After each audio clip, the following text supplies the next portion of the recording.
So we're here at Eurosatory 2026 with Blythe Crawford from Tiberius Aerospace. Can you just tell us a little bit about the show and why you're here, and then we can talk more about Tiberius later? Brilliant, thanks Gareth, and it's an absolute pleasure to be here at Eurosatory. Fantastic weather in France at one of the biggest defence shows in Europe. Obviously the big theme this year, you go into the show itself and everybody is corralling around the Ukraine stand.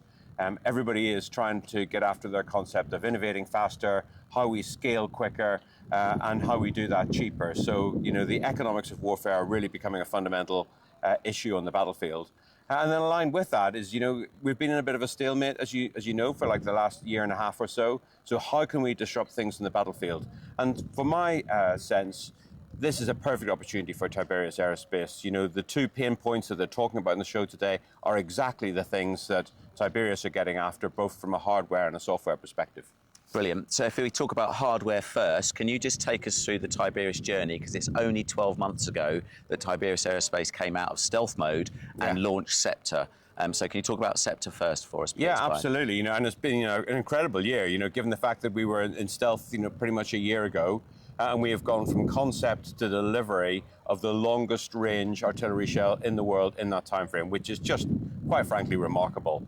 You know, from those very early days in the conceptual phase of looking at liquid-fueled ramjet, solving a 50-year-old science problem that had not been done before, and where other primes have gone and spent, you know, we know in the magnitude of billions of pounds in R&D to do that. We've got one of the best engineering teams in the world that knocked it out of the park. And we validated that through test in America earlier on this year, achieving ramjet ignition straight out of the barrel and validating the fact that we know it's going to go out to 150 kilometers, and we know the fact that it's going to completely disrupt the battlefield in Ukraine today. And so successful test fire recently in the US, which is fantastic.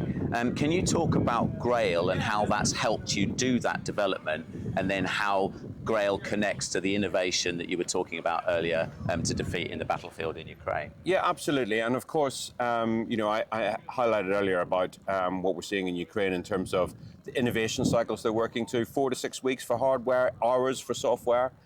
In terms of scaling that manufacturing, where we see furniture manufacturers, you know, laser cutting wardrobes one day and then cutting drones the next. And then doing that in a way that we defined as being cost effectiveness lethality scores. So if I'm building something that costs us $500 and it forces the enemy to spend $1,000 taking it out, well, then we win the war of economics. So there's competition on every level within that. And that's why I'm so excited about what GRAIL can deliver, because it fundamentally shifts the dial on all three of those pain points. You know, ultimately, Silicon Valley solved all of those pain points a long time ago. So why is it taking so long to get this into the defense sector? So GRAIL, as a digital platform, which is now up and running, we're in the process of onboarding companies and onboarding MODs. It's a fantastic opportunity for hundreds and hundreds of SMEs to get on there, spiral develop their capabilities against bills of materials and requirements for weapon sets, then federating that manufacture all the way across the ecosystem, not just in the defense space, but all the way from car manufacturers down to family-run machine shops who might have been making motorcycle parts yesterday can pivot to making drones tomorrow. You know, we proved that we can do this as a society during things like COVID with the ventilator challenge. Why do we normalize that process for defense today? And if we want to innovate faster, scale quicker, and do it cheaper, we need to do that. And then ultimately putting it onto an Amazon-style marketplace where every vendor is graded on their performance, where we have an open and transparent ecosystem, where MODs can lean in and say, I want drones from 4- and 5-star rated customers, and I only want the supply chain coming from these countries. You've got the opportunity to make those choices, which you never had before. So ultimately, if we're going to disrupt you know, lethal effects on the battlefield, we also need to disrupt the system by which we develop them.